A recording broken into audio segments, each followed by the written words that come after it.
क्योंकि बीजेपी में कई विधायक, कई मंत्री, कई नेता ऐसे हैं, कई पदाधिकारी ऐसे हैं जो अब भजन लाल शर्मा से नाराज हैं। तो ऐसे में बस बात ये समझ में नहीं आ रही कि आखिर भजन लाल शर्मा को हटाकर किसी और को मुख्यमंत्री क्यों बीजेपी नहीं बना रही है। क्या कांग्रेस पार्टी से इस्तीफा देने का मन अब अशोक गहलोत बना रहे हैं? क्या अशोक गहलोत आने वाले समय में इस्तीफा दे देंगे? और क्या वाकई अशोक गहलोत अब सीधे सीधे तौर पर पार्टी आला कमान के कहने पर काम कर रहे हैं? बीते काफी समय से कांग्रेस पार्टी के अंदर हम दो चेहरों को देख रहे थे, सचिन पायलट और अशोक गहलोत।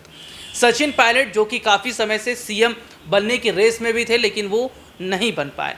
ऐसे में कांग्रेस पार्टी जिस तरीके से लगातार पार्टी के अंदर बदलाव कर रही है, युवाओं को मौका दे रही है, और दूसरी तरफ ये देखा जा रहा है कि सचिन पायलट के सीएम बनने का जो रास्ता है वे बेहद बड़े हद तक साफ होता नजर भी आ रहा है। और दूसरी तरफ क्या है? दूसरी तरफ ये है कि बीजेपी के अंदर बहुत बड़ी बगावत हो रही है।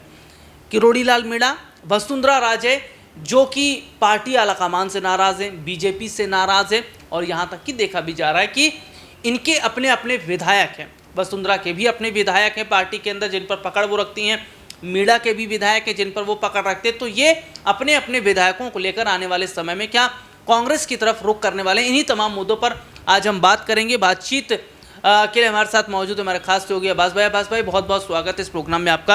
अब्बास भाई, एक बड़ी खबर है, और बड़ी खबर यह है कि कांग्रेस पार्टी के एक बड़े नेता हैं, सीनियर लीडर हैं, गोविंद सिंह डोटासरा। गोविंद सिंह डोटासरा ने फ़ोन टैपिंग पर एक बड़ा खुलासा किया। उन्होंने ये बात सीधे तौर पर कही है कि मेरे से कोई भी अगर पर्सनल या इम्पोर्टेंट बात हो तो वो मेरे से फ़ोन पर बात ना की जाए, क्योंकि हमारे फ़ोन टैप हो रहे हैं।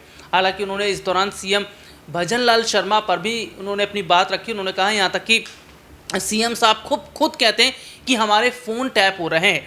तो राजस्थान में क्या वाकई स्थिति बहुत बड़े हद तक ख़राब होती नज़र आ रही है? क्योंकि किरोड़ी लाल मीणा ने भी पहले अपनी फ़ोन टैपिंग पर बात रखी थी, उसके बाद गोविंद सिंह डोटासरा भी फ़ोन टैपिंग पर बात कर रहे हैं, और दूसरी तरफ ये देखा भी जा रहा है कि राजस्थान में बीजेपी के अंदर तो सब कुछ ठीक नहीं है, और दूसरी तरफ अब कांग्रेस के अंदर गहलोत को अलग हटा के पायलट को मौका देने की बात हो रही है।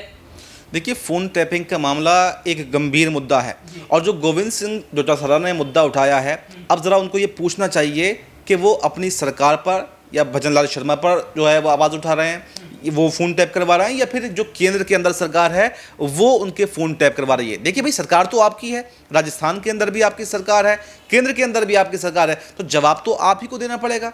ऐसा तो है नहीं कि अमेरिका फ़ोन टैप करा रहा है भारत के लोगों के, भारत के नेताओं के, जबकि बल्कि अब तो सत्ता पक्ष के लोग भी इस बात को कबूलने लगे हैं कि उनके फ़ोन टैप हो रहे हैं। मैं आपको याद दिलाऊं, इससे पहले राहुल गांधी ने ये आरोप लगाए थे कि उनके फ़ोन टैप किए जा रहे हैं। दूसरे पार्टी के नेताओं ने, विपक्षी नेताओं ने ये आरोप लगाए थे इलेक्शन से पहले कि फ़ोन टैप किए गए हैं। यहाँ तक कि पेगासस जासूसी का मामला सामने आया था, जो एक ऐप आता है, विदेशी ऐप है जिसके ज़रिए से जासूसी की जाती है। ये आरोप विपक्ष लगाता था पहले, तो वो आरोप कहीं ना कहीं उस जो है जांच के घेरे में मोदी और शाह आ रहे थे कि केंद्र सरकार जो है उनके फ़ोन टैप करवा रही है। और अब खुद बीजेपी के नेता जब ये ऐसे सवाल उठा रहे हैं तो बात तो बिल्कुल गंभीर विषय वाली है कि आखिर ऐसा कर कौन रहा है। और इसको मैं समझता हूं कि गोविंद सिंह डोटासरा हो गए, किरोड़ी लाल मीणा हो गए, या भजन लाल शर्मा हो गए, अगर उनको ऐसा लगता है कि फ़ोन टैप हो रहे हैं तो क्यों नहीं वो दिल्ली में बैठे हुए अपने नेताओं से इस बारे में बात करते हैं? क्यों खाली भाषणबाजी मीडिया के सामने की जा रही है? जी, आपसे बोलना चाहूंगा, ये जो बात है वो दिल्ली तक ही है। ये कहा जा रहा है कि जो फ़ोन टैप हो रहे हैं वो दिल्ली में हो रहे हैं।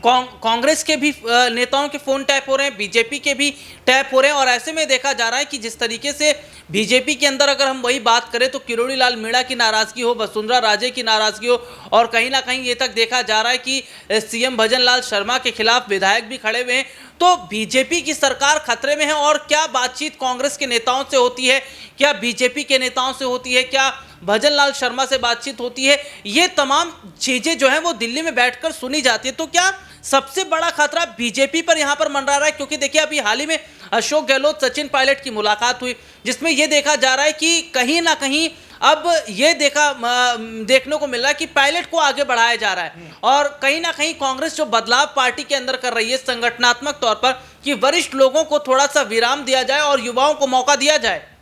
देखिए, ऐसा संभव हो सकता है कि जो आरोप लगे हैं, खुद बीजेपी की केंद्रीय सरकार जो है वो अपने ही नेताओं के फ़ोन टैप करवा रही हो, खास तौर से राजस्थान के अंदर। देखिए, अभी हम देखें तो राजस्थान के अंदर ही ऐसे केस ज़्यादा देखने को मिल रहे हैं, क्योंकि राजस्थान की सरकार स्टेबल नहीं हो पा रही है। और जब से अशोक गहलोत और सचिन पायलट एक साथ में आए हैं, तब से तो और भी ज़्यादा हड़कंप जो है वो बीजेपी के अंदर मच गया है। बीजेपी वाले ये समझ नहीं पा रहे हैं कि आखिर सरकार को बचाएं तो बचाएं कैसे, क्योंकि बीजेपी में कई विधायक, कई मंत्री, कई नेता ऐसे हैं, कई पदाधिकारी ऐसे हैं जो अब भजनलाल शर्मा से नाराज हैं। तो ऐसे में बस बात ये समझ में नहीं आ रही कि आखिर भजनलाल शर्मा को हटाकर किसी और को मुख्यमंत्री क्यों बीजेपी नहीं बना रही है, और क्यों भजनलाल शर्मा सहित गोविंद सिंह डोटासरा, किरोड़ी लाल मीणा, बड़े बड़े नेताओं के फोन टैप करवा रही है। क्योंकि कहा यह जा रहा है कि कुछ बीजेपी के नेता राजस्थान के अंदर अशोक गहलोत और सचिन पायलट के संपर्क में हैं। क्योंकि आप याद कीजिए, जो कांग्रेस में 2023 के चुनाव हुए थे, वो कांग्रेस गुटबाजी की वजह से ही उसको हार का सामना करना पड़ा था। अशोक गहलोत और सचिन पायलट के अलग अलग गुट थे, लेकिन जब से वो एक हुए हैं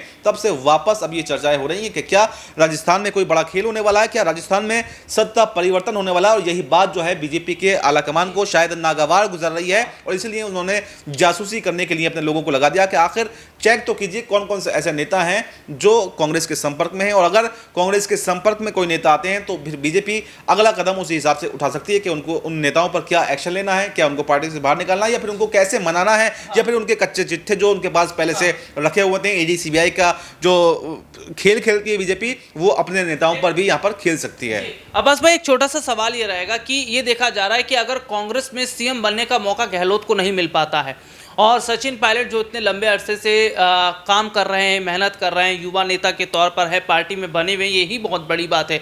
तो गहलोत को अगर मौका नहीं मिल पाता है तो क्या वो पार्टी से इस्तीफा दे देंगे, पार्टी छोड़ देंगे?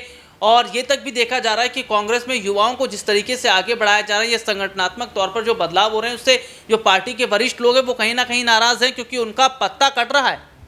देखिए, कांग्रेस में अशोक गहलोत और सचिन पायलट के बीच में काफ़ी टकराव देखने को मिला, लेकिन आपने जो बहुत महत्वपूर्ण सवाल उठाया कि क्या अशोक गहलोत सचिन पायलट को आगे बढ़ता हुआ देखकर अब इस्तीफा दे सकते हैं, तो देखिए ऐसी कोई संभावनाएं अभी फिलहाल नहीं बन रही, क्योंकि अशोक गहलोत सचिन पायलट के साथ में अपनी मर्जी से आए हैं। कोई दबाव उन पर किसी का नहीं था। ऐसा नहीं कि राहुल गांधी या मल्लिकार्जुन खड़गे या कोई उनको घसीट करके लाया हो कि साहब आप बैठिए। तो राजेश पायलट की पुण्यतिथि पर वो खुद अपनी मर्जी से शामिल हुए।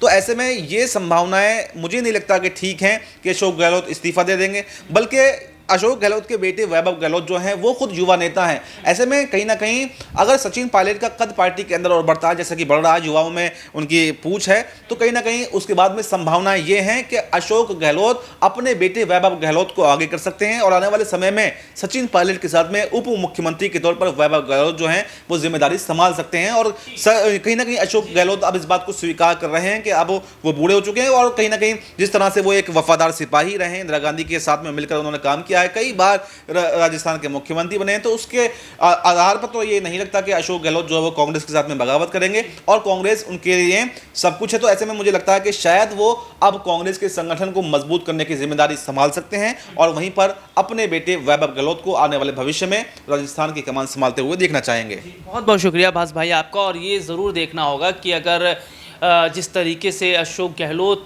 कांग्रेस पार्टी को छोड़ते हैं तो क्या वाकई ये पार्टी के लिए बड़ा झटका रहेगा, और क्या वाकई सचिन पायलट को अब आने वाले समय में सीएम बनने का जो मौका है वो मिल पाएगा। दूसरी तरफ फ़ोन टैपिंग की ही अगर बात कर ले तो क्या फ़ोन टैपिंग जो हो रही है उससे ये साफ पता चल रहा है कि कांग्रेस में तो खैर नहीं, लेकिन बीजेपी के अंदर स्थिति फ़िलहाल ठीक नहीं है, क्योंकि सरकार राजस्थान में बीजेपी की है, और मीणा हो या वसुंधरा राजे हो, उनकी नाराज़गी जो पार्टी आलाकमान से है, ये बहुत बड़े हद तक राजस्थान की तस्वीर को पलट सकती है अगर ये कांग्रेस की तरफ जाते हैं। फिलहाल आज के लिए इतना ही। आपसे फिर दोबारा मुलाकात होगी, तब तक ले जा दीजिए।